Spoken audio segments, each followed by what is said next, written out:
नमस्कार। आज की कहानी बात एक रात की। बात करीब 30 साल पुरानी है, जब मैंने 12वीं के एग्ज़ाम दिए थे। छुट्टियों में दिल्ली जा रही थी। मेरी दीदी वहीं रहती थी। उस समय ट्रेन में जाना, वो भी रात भर का सफ़र, बड़ा रोमांच पैदा करता था। उस पर उम्र भी ऐसी, मैं ऊपर से शरारती पर अंदर से थोड़ी डरपोक हूँ। उस समय डर शायद ज़्यादा रहा होगा। खैर, मैं ट्रेन में बैठी, सबसे ऊपर वाली बर्थ पर अपना चद्दर खोला, तकिया में हवा भरी और मज़े से एक पत्रिका पढ़ने लगी। उस समय मोबाइल तो होते नहीं थे। टाइम बिताने का जरिया पत्रिका ही होती थी। मैं ट्रेन का मुआयना करने लगी तो देखा मेरे बगल वाली बर्थ पर कोई खूबसूरत सा नौजवान बैठा चावल खा रहा था। चावल का दाना उसके मूँछों में लग गया था। वो बड़ी मासूमियत से बेखबर हो खा रहा था। मेरी हंसी छूट गई। उसने मेरी तरफ देखा और इशारे से बोला, क्या हुआ? उसके मुंह में चावल थे। मैं कुछ ना बोली। मैं मुंह चादर से ढक सोने लगी, पर चुपके से उसे निहार भी रही थी। दिल की शरारत से मजबूर जो थी, वो खा पीकर हाथ टी शर्ट से पोंछकर लेट गया। मैंने फिर उसको चुपके से निहारा। इस बार मैं पकड़ी गई। वो भी मुझे ही देख रहा था। मैं डर गई। अकेले जाना, वो भी रात का सफ़र। मैंने तय किया, मस्ती बंद। पता नहीं क्या समझे, कुछ गलत ना कर बैठे। ट्रेन में अपनी रफ्तार पकड़ ली थी। मैं डर की वजह से सो भी नहीं पा रही थी, पर पता नहीं कब मेरी आंख लगी। फिर लगा कोई मुझे जगा रहा है। एकदम से चिल्लाने को हुई तो किसी ने मेरा मुंह बंद कर दिया। मेरी आवाज़ मुंह में ही बंद हो गई।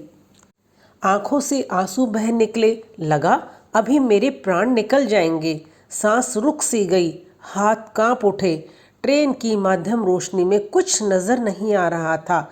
देखने की कोशिश कर ही रही थी कि तभी आवाज आई। चिल्लाना नहीं। गौर से देखा तो वही नौजवान था। उसकी गहरी काली आंखें, गोरा रंग, घुंघराले बाल। एक सेकंड को मैं गुम सी हो गई। बोला, मेरा स्टेशन आ गया है। मैं जा रहा हूँ। मेरा नाम अंबर है। और तुम्हारा? मेरी घिघी बन चुकी थी। बोल ही नहीं पाई। उसने मेरा हाथ पकड़ा और एक कागज़ का टुकड़ा रखकर चला गया। उसे जाते देखना सुकून दे रहा था। लगा जल्दी से जाए। वो मेरी तरफ हाथ हिलाता चला गया। मैंने सुकून की सांस ली। लगा बच गए। वो कागज़ का टुकड़ा अभी मेरे हाथ में था। सोचा फेंक दूं। फिर लगा एक बार पढ़ कर फेंकूंगी, पर ट्रेन में इतनी रात लाइट जलाना ठीक ना लगा और उस टुकड़े को बैग में रखकर मैं लेट गई। क्या लिखा होगा? कभी मन में गुदगुदी होती तो कभी डर उभर रहा था। लगा जल्दी से स्टेशन आए और मैं देखूं कि आखिर लिखा क्या है। मैं उत्सुकता के मारे सो ही नहीं पाई। मेरा स्टेशन आने वाला था। दिल जोर से धक धक कर रहा था। स्टेशन पर गाड़ी अपने समय से 15 मिनट लेट रुकी।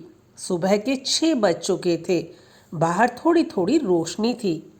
सामान निकाला। सोचा कि कहाँ देखूं कि इस कागज के टुकड़े में क्या लिखा है।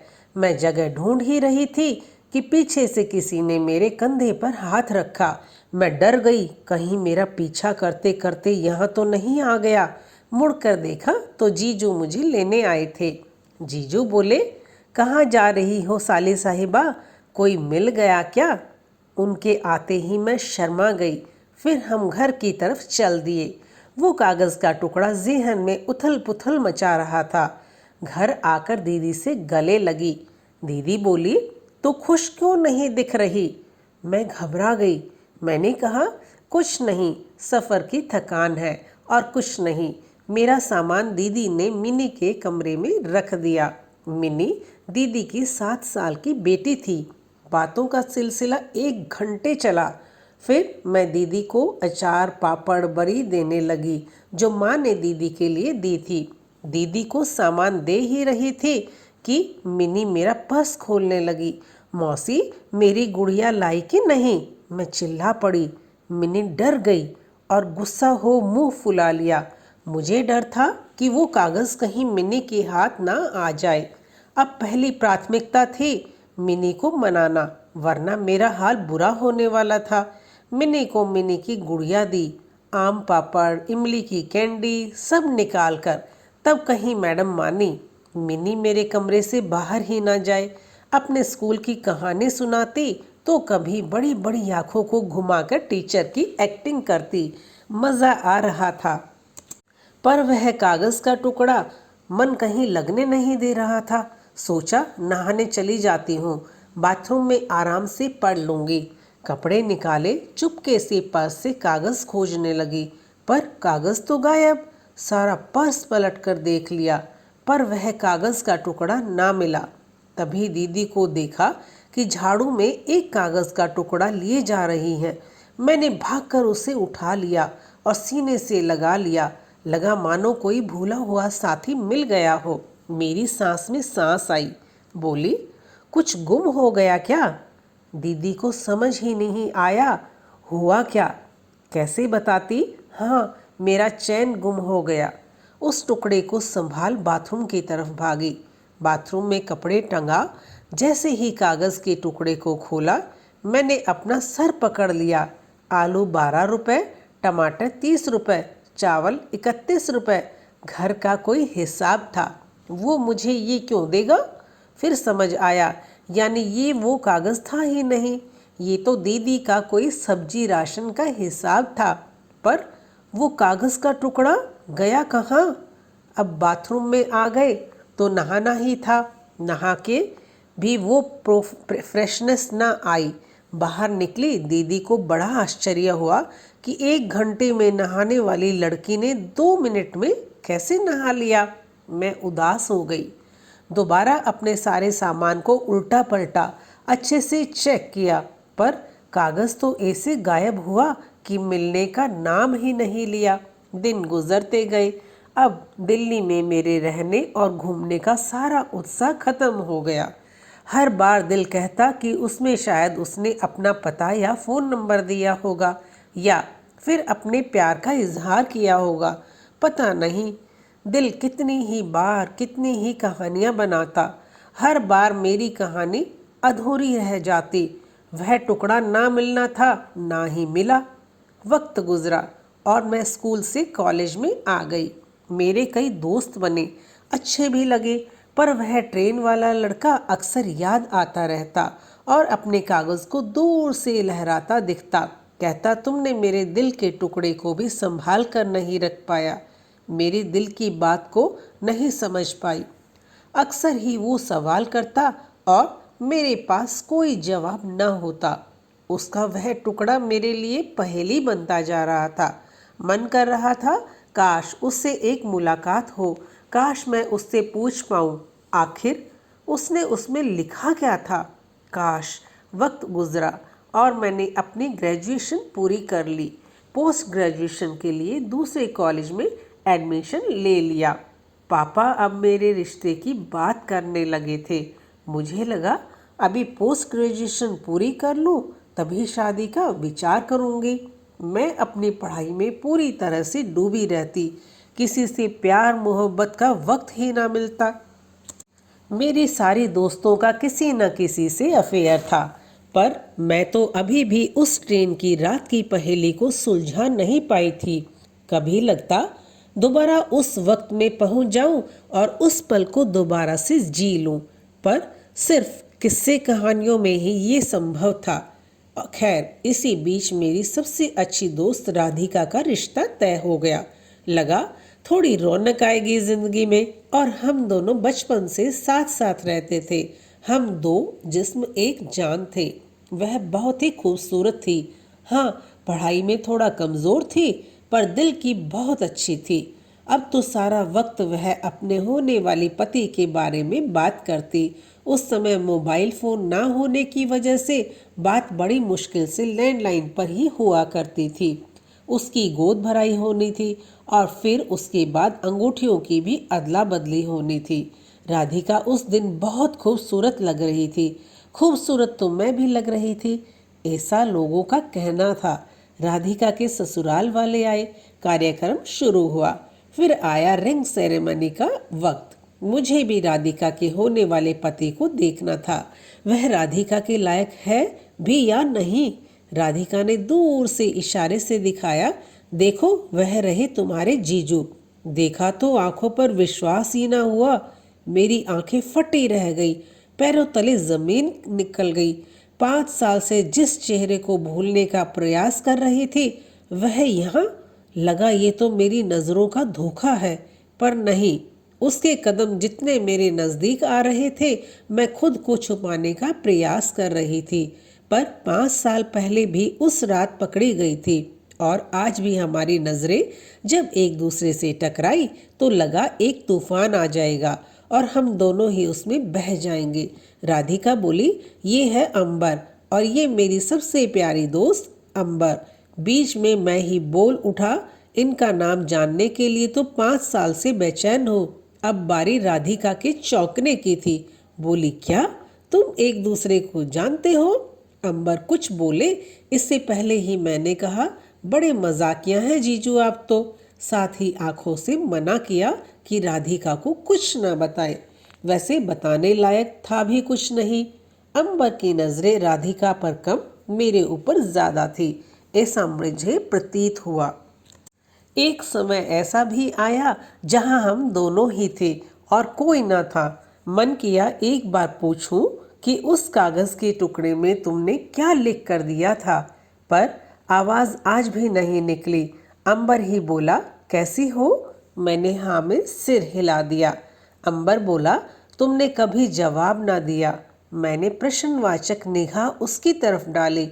फिर लगा अंबर ने शायद कुछ ऐसा उस कागज में लिखा था जिसका जवाब चाहता था, पर मैंने पढ़ा हो तब तो जवाब दो।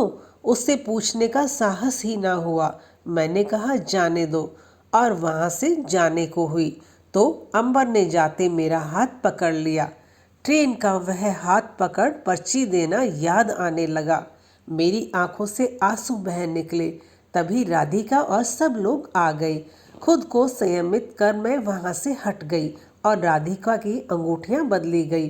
अंबर की नजरों में एक सवाल था, पर क्या, समझ नहीं पा रही थी। उसने कुछ तो लिखा था, शायद अपने प्यार का इजहार, और वह मुझसे जवाब चाहता हुआ था। पर अब वह मेरी सहेली का जीवन साथी बनने जा रहा था। पर दिल कहता बना तो नहीं, दिमाग कहता नहीं, अब कुछ नहीं हो सकता। और एक नज़र का प्यार सिर्फ कहानियों में ही अच्छा लगता है। दिमाग कहता एक आकर्षण ही तो था, पर दिल जवाब देता कि नहीं, वो 5 साल से कहाँ भूल पाई थी। और अंबर की आंखों से भी लग रहा था कि वह उसे तलाश रहा था। पर क्यों? ऐसा क्या हमारी आंखों ने रिश्ता बनाया था उस रात, जो अभी तक चल रहा था? सारा प्रोग्राम हो गया। तभी राधिका ने कहा कि अंबर बहुत अच्छा लिखता है और गाता है। सब लोग जिद करने लगे। अंबर ने गाना शुरू किया, जब कोई तुम्हारा हृदय तोड़ दे, तड़पता हुआ जब कोई छोड़ दे, तब तुम मेरे पास आना प्रिय। मेरा दर खुला है, खुला ही रहेगा।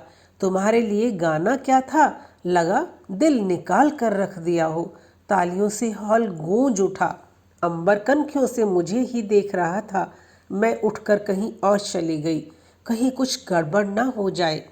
उसके घर के लोग जाने लगे। सबकी विदाई की गई।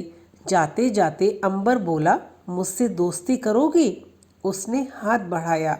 राधिका बोली, हाँ, मेरी दोस्त तेरी दोस्त। और मैं ना चाहते हुए भी मुस्कुरा पड़ी। राधिका की शादी में अभी 3 महीने थे। अंबर राधिका को मिलने के लिए बुलाता, शायद मुझसे मिलने के बहाने खोज रहा था, क्योंकि वह जान गया था कि राधिका की मम्मी पापा अकेले तो भेजेंगे ही नहीं। अंबर भी अपने एक दोस्त के साथ आता और यहाँ से मैं और राधिका जाते। मिलने मिलाने में अंबर को जानने का मौका भी मिल रहा था। दिल को थोड़ा अच्छा लग रहा था। अंबर आगरा में रहता था। उसने अपना बिजनेस शुरू किया था। वह बहुत ही होशियार, कम बोलने वाला शख्स था। एक बार जब राधिका कहीं और थी तो उसने पूछा, तुमने जवाब क्यों नहीं दिया? मन किया उसे सब बता दूं, पर सामने से आती राधिका को देख बोली, जब कुछ था ही नहीं तो जवाब क्या देती? राधिका को कुछ अजीब सा लगा।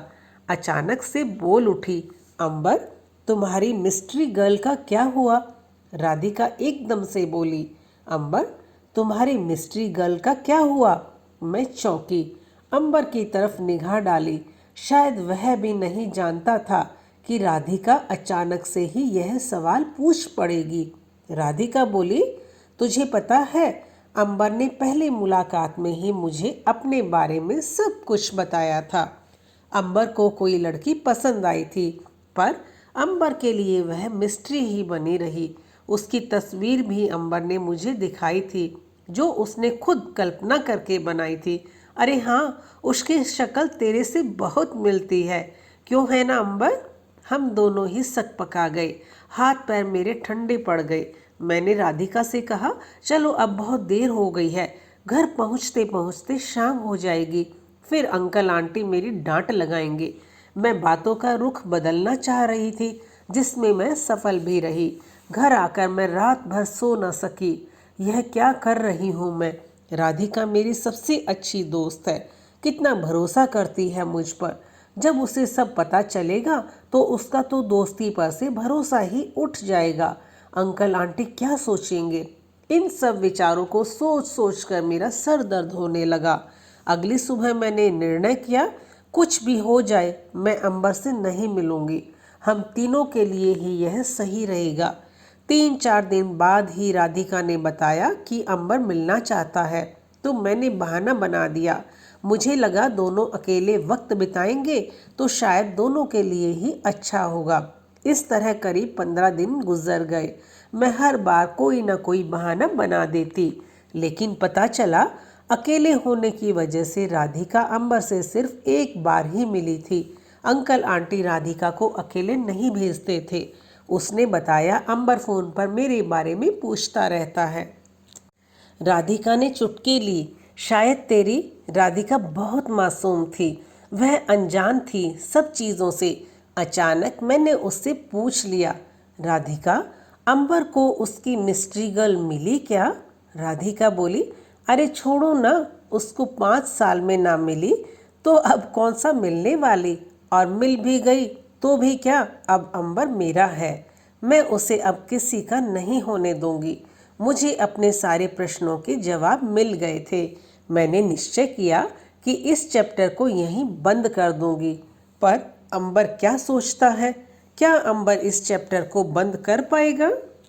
राधिका के कहे शब्द मेरे कानों में गूंजने लगे कि मिस्ट्री गर्ल अंबर के लिए मिस्ट्री ही रहेगी। मुझे लगा सही ही तो कह रही है राधिका। अब उसे अंबर के बारे में सपने में भी नहीं सोचना चाहिए। राधिका तो उसकी सबसे प्यारी दोस्त है। अंबर का क्या? सिर्फ ट्रेन की उस छोटी सी मुलाकात पर अपने दोस्त की जिंदगी दांव पर नहीं लगा सकती वह। ऐसे ही मैंने 15 दिन निकाल दिए। राधिका से पता चला कि अंबर अब राधिका से मिलने के लिए नहीं कहता, ना ही उन दोनों की फ़ोन पर ज़्यादा बात हो रही है। राधिका भी अब दुखी रहने लगी। बोली, पता नहीं क्यों अंबर अब बदल गया है। शादी पास आ रही है और अंबर में कोई उत्साह नहीं दिख रहा है। ना तो अंबर अब फ़ोन करता है, ना ही राधिका को मिलने के लिए बुलाता है। मैं समझ नहीं पा रही थी कि क्या करूं और क्या ना करूं। अंबर चाहता क्या है? वह क्यों यह सब कर रहा है? अंबर क्यों नहीं समझ पा रहा है कि उस रात ट्रेन में दोनों की नज़रों का टकराना एक हसीन इत्तेफाक था, जिसे भूलकर दोनों को आगे बढ़ना ही होगा, वरना कई परिवार बिखर जाएंगे और दूसरों की बद्दुआ लेकर हम भी खुश रह पाएंगे क्या? वक्त बीतता जा रहा था। राधिका का दुख भी वक्त के साथ बढ़ रहा था। उस प्यारी सी दोस्त के मन पर चिंता की लकीरें थी। एक दिन रोते रोते बोली, लगता है कि अंबर को उसकी मिस्ट्री गर्ल मिल गई है, इसीलिए वह उससे बात नहीं करता। तू ही बता, मैं क्या करूं? मैं अंबर के बिना नहीं रह सकती। अभी यह हाल है तो शादी के बाद अंबर मुझसे बात करेगा या नहीं, तू बता, मैं क्या करूं? राधिका की बातें मेरे दिल को आने वाले तूफान से डरा रही थी। जल्दी ही कुछ करना पड़ेगा, वरना सब खत्म हो जाएगा। पर क्या करूं, समझ नहीं आ रहा था। रात मैंने सोचते सोचते गुजार दी। सुबह मैंने अंबर के घर फ़ोन लगाया। नंबर मुझे पता था। राधिका अक्सर मेरे सामने ही डायल करती थी। उसके पिताजी या भाई ने उठाया। मैंने अंबर से बात कराने को कहा। अंबर के हेलो बोलते ही मेरी सांसें तेज हो गई और मैंने फ़ोन काट दिया। नहीं, मैं अंबर से बात नहीं कर सकती, पर बात तो करनी ही पड़ेगी। दोबारा फ़ोन लगाया। इस बार अंबर ने ही फ़ोन उठाया। मेरे बोलने से पहले ही बोल उठा, मुझे पता है कौन बोल रहा है। मैं तुम्हारी धड़कन को फ़ोन पर भी महसूस कर सकता हूँ। आज शाम 5 बजे ग्रीन पार्क में आ जाना। एक ही सांस में बोल दिया और फ़ोन खटाक से रख दिया। लगा वक्त आज थम सा गया है। घड़ी को बार बार निहारती आज पता चला 1 घंटे में 60 मिनट और हर मिनट में 60 सेकंड होते हैं। मैं आधा घंटा पहले ही पहुंच गई थी। अंबर को क्या क्या कहना है बार बार दोहरा रही थी। 5 बज गए लेकिन अंबर नहीं आया। मुझे लगा शायद नहीं आने वाला। 5:15 पर वही नौजवान मेरे पास चला आ रहा था जिसे ट्रेन में उस रात में चुपके चुपके से निहार रही थी। जैसे जैसे वह मेरे पास आ रहा था मेरे दिल की धड़कन बढ़ती जा रही थी। क्या कहना है सब दिमाग से उड़ता जा रहा था। मैं कुछ भी बोल पाऊंगी या नहीं। हमेशा ही तो खामोश रह जाती हूँ, पर आज तो बोलना ही होगा। मैंने अपने आप को कंट्रोल किया। अंबर पास आकर बोला, बहुत खूबसूरत लग रही हो, उसी रात की तरह। मैंने अंबर को ऐसा देखा मानो उसने कोई बहुत बड़ी खता कर दी हो। अंबर कुछ बोले उससे पहले ही मुझे बोलना ठीक लगा। देखो अंबर, तुम क्या मेरे बारे में सोचते हो मुझे नहीं पता, ना ही मैं जानना चाहती हूँ। मेरे रास्ते तुम्हारे दिल की तरफ नहीं है। तुम राधिका के होने वाले हस्बैंड हो। इससे ज़्यादा मेरा तुमसे कोई वास्ता नहीं है। और हाँ, मेरे बारे में सोचना छोड़ दो और राधिका के साथ आगे बढ़ो। इतना कहकर मैं जाने लगी। अंबर मुझे देख मुस्कुराता रहा। मुझे उसकी मुस्कुराहट पर गुस्सा आ रहा था। अंबर बोला, तुम इधर उधर देखकर क्यों बोल रही हो? मेरी आंखों में आंखें डालकर बोलो। क्या वाकई में तुम्हारे दिल में मेरे लिए कुछ नहीं है? तुम जब चाहो दिल में आ जाओ, जब चाहे चली जाओ। मैं 5 साल से तुम्हारे जवाब का इंतज़ार कर रहा हूँ। उस रात तुम्हारी मुस्कान, तुम्हारा चुपके चुपके मुझे निहारना आज तक याद है। तुम उस रात गई पर मैं नहीं, मैं तुम्हें ही निहारता रहा। इतनी कोशिश की तुम्हारे चेहरे में कि आज तक नहीं भूल पाया तुम्हारा चेहरा, पर तुमने कभी जवाब क्यों नहीं दिया? सचमुच तुम्हारे दिल में मेरे लिए कुछ नहीं था? अंबर की आंखों में देखने की मेरी हिम्मत ना हुई। लगा जो मैं कहने व करने आई हूँ वह शायद अब नहीं हो पाएगा। अंबर से बिना कुछ कहे मैं जाने को हुई। अंबर ने फिर मेरा हाथ पकड़ लिया और बोला, भगवान के लिए कुछ बोलो। मेरी मिस्ट्री गर्ल तुम ही हो, पर अब इस पहेली को सुलझाने का वक्त आ गया है। मैं आगे कैसे बढ़ूं? जब तुम्हारे आकर्षण की बेड़ियां मेरे पैरों में हैं, इन्हें खोल दो और मुझे आज़ाद कर दो और खुद भी आज़ाद हो जाओ। मैं क्या बोलती? बोलना तो बहुत कुछ चाह रही थी, सब कुछ बताना था, पर राधिका के आंसू मुझे रोक रहे थे। राधिका की खातिर मुझे अपने होठों को सिलना ही ठीक लग रहा था।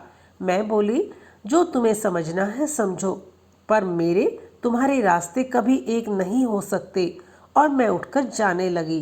तभी पीछे से आवाज़ आई, ठीक है, तुम्हें मेरी बात नहीं सुननी, मत सुनो, पर एक बात सुनते जाओ। मैं आज ही राधिका से शादी तोड़ रहा हूँ। अंबर के शब्दों से मेरे पैर वहीं रुक गए।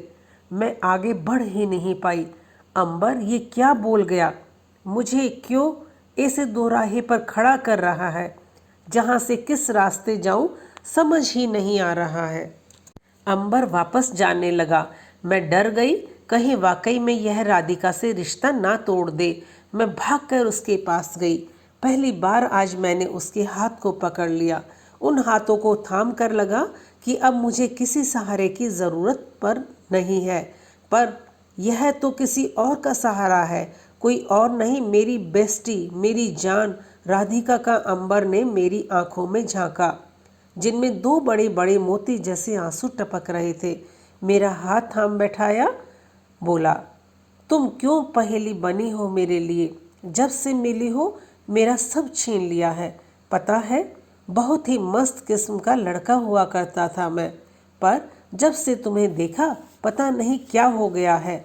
हर पल तुम्हारी आंखों में मेरा पीछा करती रहती हैं, मानो पूछ रही हो, अंबर क्या मेरे बनोगे? सच कह रहा हूँ, इन 5 सालों में एक दिन भी ऐसा नहीं बीता जब तुम्हारा ख्याल ना आया हो।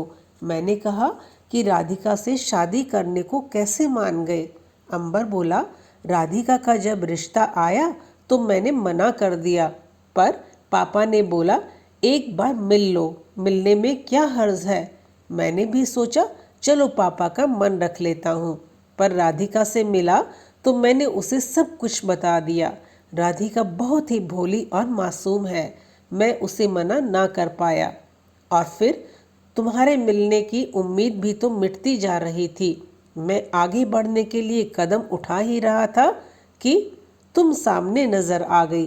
अब तुम ही बताओ मैं क्या करूं? जिस चेहरे को पिछले 5 साल से भूला नहीं था, अपना नंबर तक ना बदला।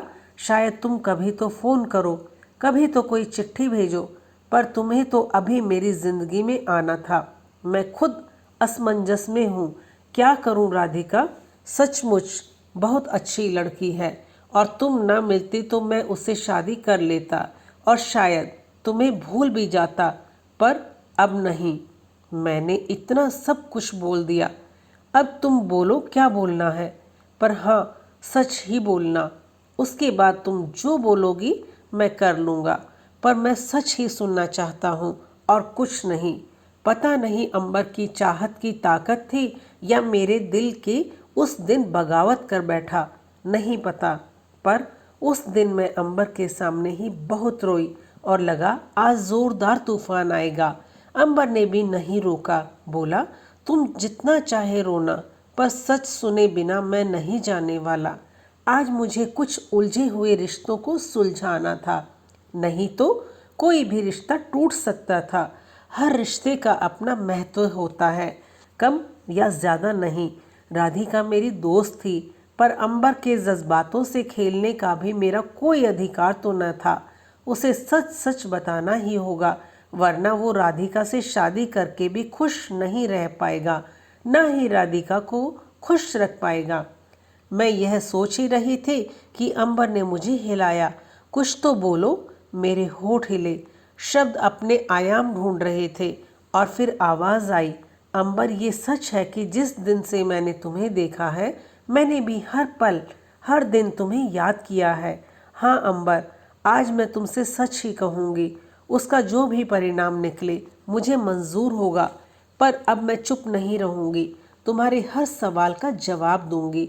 अंबर, उस रात मेरा तुम्हें निहारना उस उम्र की शरारत थी। तुम्हारी जगह कोई और होता तो भी मैं यही करती। हाँ तुम अच्छे लगे थे, और उस उम्र में सभी अच्छे लगते हैं। तुम एक कागज़ का टुकड़ा दे गए थे, लेकिन मैंने उसे पढ़ा ही नहीं, क्योंकि वह कागज़ का टुकड़ा मुझसे गुम हो गया था। मैं तुमसे मिलना चाहती थी, इसलिए नहीं कि मुझे तुमसे प्यार था, बल्कि जानना चाहते थे कि आखिर उसमें तुमने लिखा क्या था। अब नहीं पता तुमने उस रात मेरे बारे में क्या सोचा, पर सच्चाई यह है, वह कागज का टुकड़ा जो कभी मुझे मिला ही नहीं, इस कहानी का सूत्रधार बन गया। मैं बेचैन रही कि जानूं उसमें क्या लिखा था, और तुम्हारी बेचैनी थी कि मैंने जवाब क्यों नहीं दिया। पर अब इतना तो जान ही गई हूँ कि उस कागज़ में क्या लिखा होगा। अंबर, तुम्हारा हमारा साथ उस रात तक का ही था। वह एक खूबसूरत मोड़ था, जहाँ से हम दोनों अपने अपने रास्ते मुड़ गए।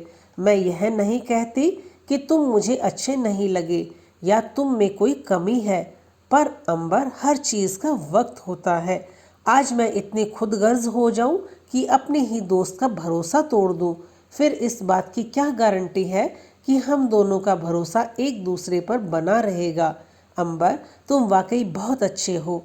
हम इस रिश्ते को क्यों न कोई नाम दें। बिना नाम के रिश्ते में अपनापन होता है, क्योंकि कोई उम्मीद नहीं होती। अंबर इतनी देर से चुपचाप सुने जा रहा था, मुस्कुराया और बोला, तुम इतनी अच्छी हो, अब तुम ही बताओ, तुमसे प्यार होने से मैं अपने आप को कैसे रोक लूं? उस रात तुम्हारी मासूमियत ही मुझे अच्छी लगी। उस वक्त भी तुम दिल में बस गई थी, और आज तो तुम्हें जानकर पहचान कर तुम पर प्यार के साथ साथ सम्मान के भाव भी आ रहे हैं। कितनी गहराई है तुम्हारे अंदर। इस उम्र की लड़कियां अक्सर मौज मस्ती में रहती हैं, उन्हें दूसरे के जज्बातों की कोई कदर नहीं होती। पर तुम्हें देखो, इतनी कम उम्र में इतनी समझदारी। फिर भी तुम्हें निराश नहीं करूँगा। मैंने तुमसे वादा किया था, तुम जो चाहोगे वही होगा। इसलिए अब निसंकोच बोलो, तुम क्या चाहती हो? आज मैं तुम्हें जानकर पहचान कर बहुत खुश हूँ कि 5 सालों से जैसी छवि मैं तुम्हारे बारे में बनाता रहा और बिगाड़ता रहा, तुम उससे भी ज़्यादा अच्छी हो और तुम्हारी बात में नहीं टाल सकता। इसलिए आज जो चाहो मुझसे मांग लो। मैं वचन देता हूँ कि खुशी खुशी तुम्हारी बात मान लूँगा और बिना तुमसे कुछ कहे यहाँ से चला जाऊँगा। मैं क्या कहती, अंबर ने तो सब कुछ मेरे ऊपर छोड़ दिया था, पर आज इस कहानी को ख़त्म तो करना ही था, वरना यह कई जिंदगियों को तबाह कर सकती थी। अगर यहाँ से हम दोनों ने सही निर्णय न लिया तो 3 जिंदगियों पर फर्क पड़ने वाला था। मैं गहरी सोच में थी। अंबर ने ही मुझे मेरी सोच से बाहर निकाला। बोला, बोलो, क्या चाहती हो तुम? मैंने कहा, अंबर, मेरे चाहने या ना चाहने से कुछ नहीं होता। होना वह चाहिए जो सही है और जिसमें सबकी खुशी हो। अब जब कि तुमने सारा निर्णय मेरे ऊपर छोड़ दिया है, तो मेरा निर्णय यही है कि हम उस ट्रेन की रात को उसी रात तक ही रहने दें और आगे बढ़ जाएं। तुम्हारी मिस्ट्री गर्ल एक खूबसूरत याद की तरह तुम्हारे जीवन में रहे और तुम्हारा मुस्कुराता चेहरा मेरी यादों में एक खूबसूरत से एहसास के साथ रहे। कोई शिकवा शिकायत ना हो हमारे बीच। मैं राधिका से बहुत प्यार करती हूँ और उसके दुख की वजह नहीं बनना चाहती। मैं खुश भी नहीं रह पाऊंगी उसका दिल तोड़कर। उस दिन तुमने एक गाना सुनाया था, आज एक गाने की 4 लाइन मैं तुम्हें सुनाती हूँ। छोड़ दे सारी दुनिया किसी के लिए, ये मुनासिब नहीं आदमी के लिए। प्यार से भी ज़रूरी कई काम है, प्यार सब कुछ नहीं जिंदगी के लिए।